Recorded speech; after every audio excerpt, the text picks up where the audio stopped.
My name is Jay Armstrong. I live in Philadelphia, Pennsylvania, and I'm a writer. I taught English, high school English for 17 years, and then I retired with disability in April of 2001. It was April 1st, 2001. I was free to announce that I was disabled. I mean, my whole life up to, the point where I began to walk with a cane and then a rollator. My whole life up to that point was I was independent. I was free. I was spontaneous. I was a college athlete. I pride myself on my physical prowess. And then the day came where I wasn't too physical anymore. So for me, I haven't faced like discrimination outside of myself.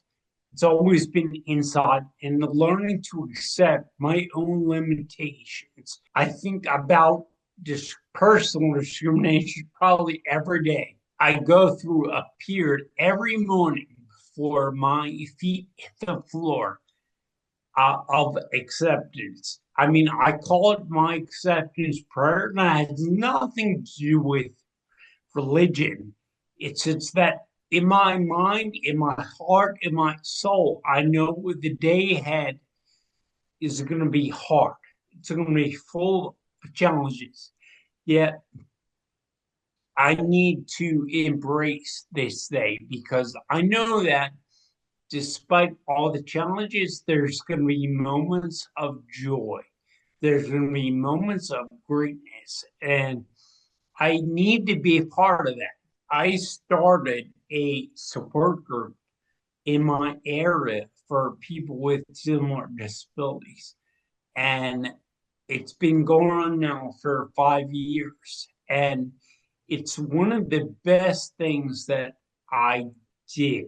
I learned to accept who I am. And if the outside world doesn't accept me for me, that's their problem. It's funny. The thing that you hate teaches you so much. And my disability has taught me patience and perspective and just joy. As odd as that sounds, I don't like my disease. I don't wish on anyone, yet it is the best teacher I've ever had. I was diagnosed on September 4th, 2013, which was the worst day of my life. And every year, September 4th comes back around again. And there's nothing I can do to stop September 4th from happening. And so after I was diagnosed, a couple of years passed, and I dreaded that day. I didn't want that day to happen. I want to go from the 3rd to the 5th and be done with it. I want to ignore that day.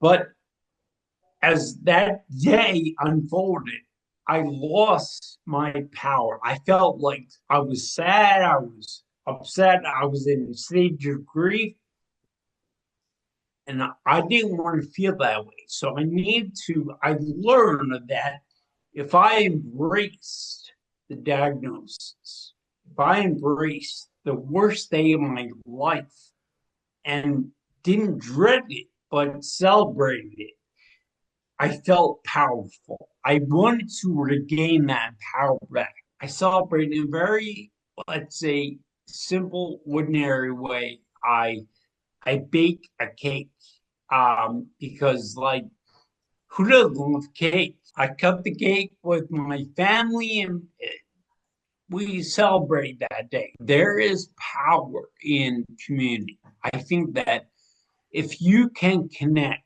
with people who are maybe they don't have the same disability as you do, but they understand the struggles that you're going through. I think that we are not meant to suffer alone, and that hope is something that comes from other people.